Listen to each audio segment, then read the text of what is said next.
Christmas to me, everybody. I'm going to be making this Moda Christmas bear from this kit, this Moda kit. I got it on Etsy at my favorite Etsy shop, Dark Horse Quilts. Now, sadly, she doesn't have any more, and this is last year's.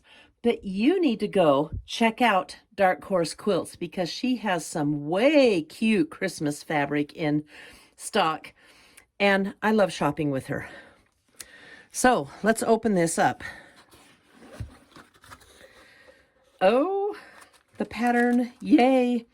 Okay, I've looked at my friends, and that's why I bought it, because I had a friend who bought this, and I bet you could still find this out there on Etsy.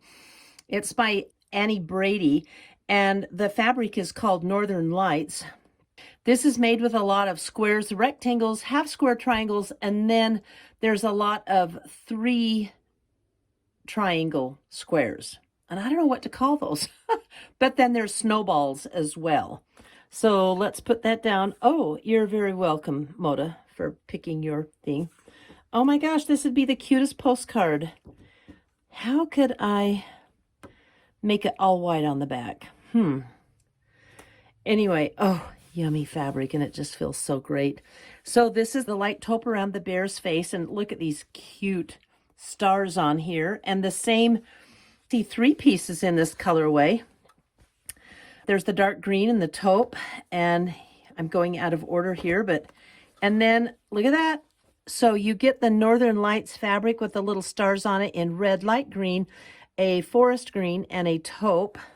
Yummy fabric. This is cool. It's like got little berries on it, and you have this in a dark taupe and a red.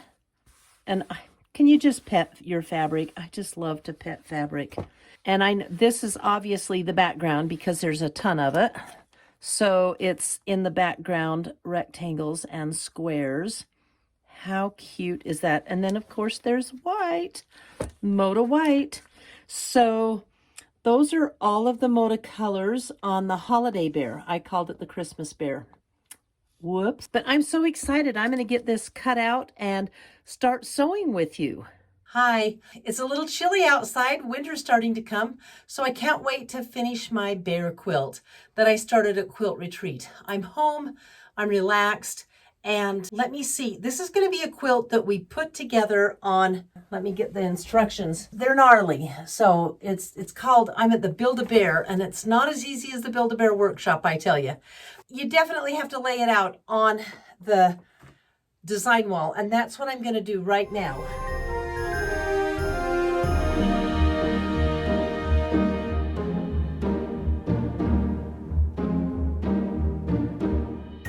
Let's get this laid out.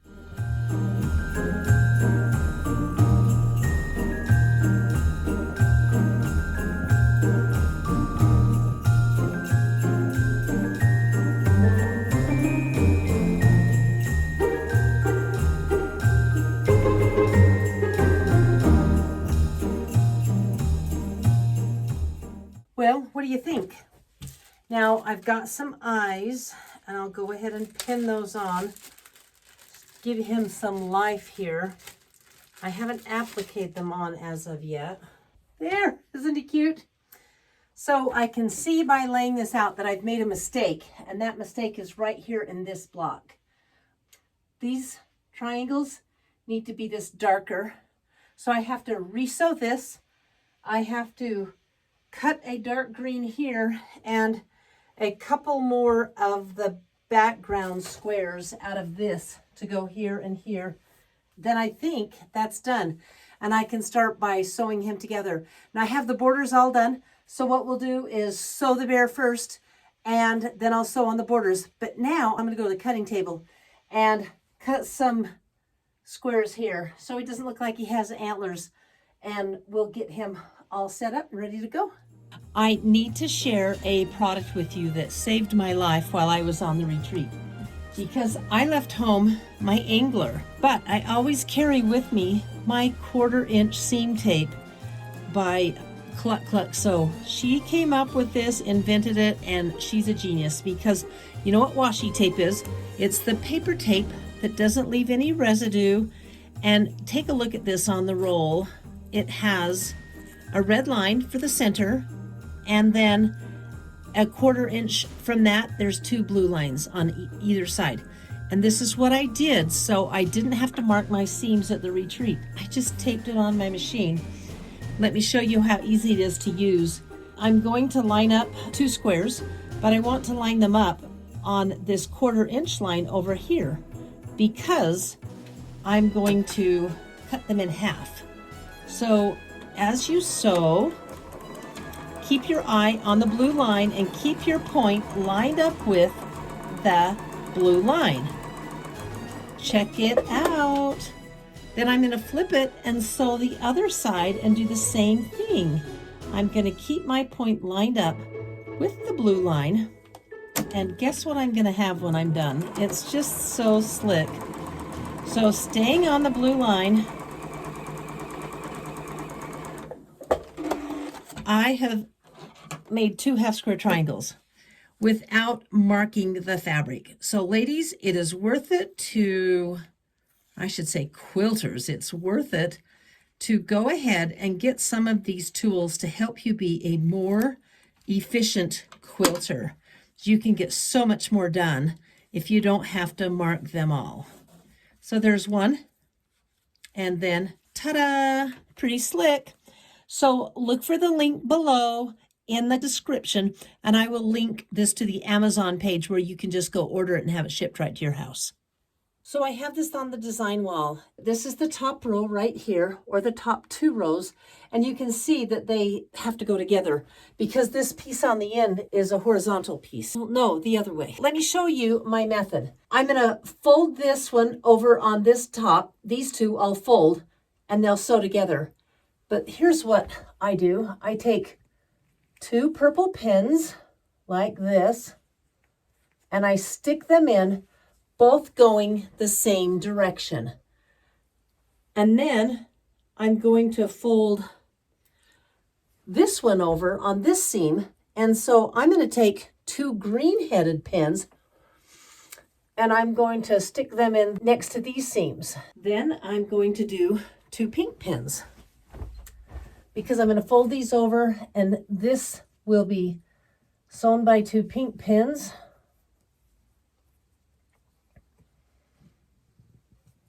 Okay. And I want these to match up as well. So I'm going to put an orange pin in 3 places. Actually, probably 4. I just want to make sure that this head gets, or this vertical piece gets sewn on all of these horizontal pieces. So going back across, these 2 will flip and fold. So I need a set of pins here.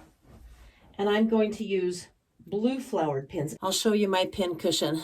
I use these colored pins, and I have some Tula Pink unicorn pins. They're pretty fun to use this way. So I'm going to put the pins here and here, and I know those go together. These flip over, and this one gets pinned.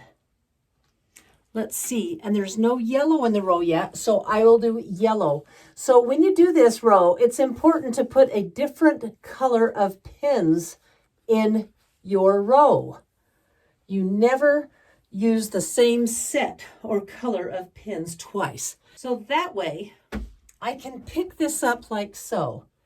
This is a seam, and I keep it going the same direction. And I fold this one over, going the same direction and stacking it right behind. See that? Because this is the side I'm going to sew the seams on. And this one is the same, and I'm going to stack it on like so. Those I'm just going to not worry about for now. But when I set them down on my sewing machine, I set them so that this side, where all the folded seams are, is facing my sewing machine. And I am able to sew them let me show you how this works. And I don't leave my machine and I have an entire row done. It's really pretty slick. Let me show you how I stitch these rows together. This pile is here with the folded edges that need to be stitched together.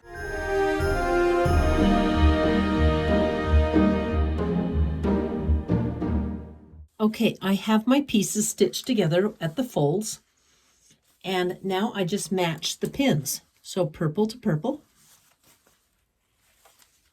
And notice I keep the pins in the same direction.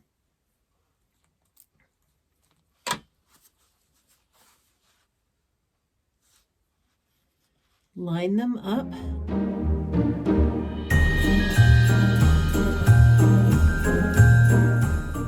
And then we want to match the pink to the pink.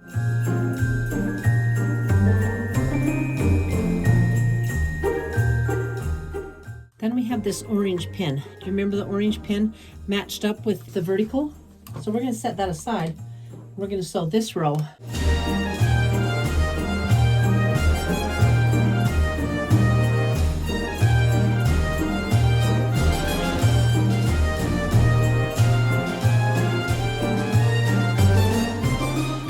Before I sew this vertical piece on, I'm going to have to sew these two rows together, like so.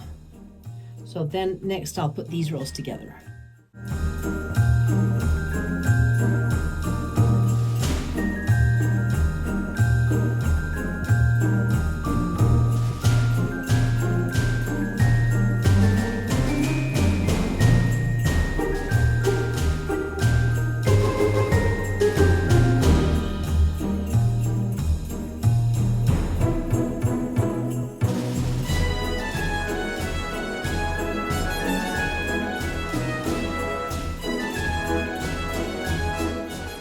Check out my bear so far.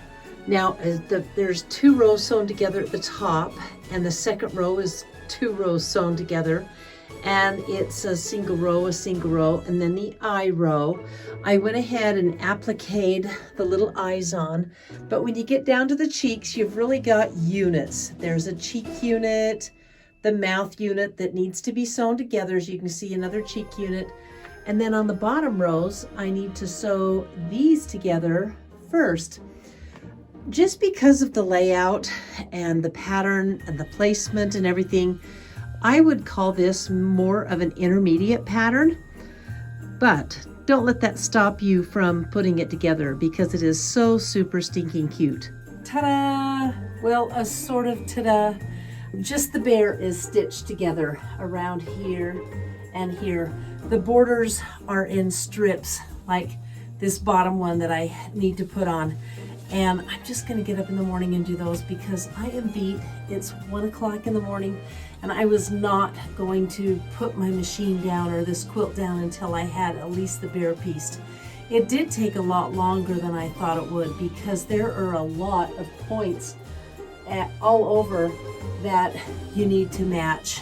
I did do some unpicking, but oh well, I love the finished project. I would love you to tell me what you're working on for your Christmas quilt this year. I'd just love to hear. I get so excited about quilts, and then when we make them with themes like Christmas, it's even better. So next week, I'm going to be sewing from my stash. I'm going to be making a table topper. I did buy the pattern, but it's going to be made from batiks out of my stash. And it's going to be so pretty. I'm really excited about it. So until next week, keep sewing, and thank you for watching my video. And if you like what you see, I'd love a thumbs up and a subscribe. And we'll see you next week. Bye.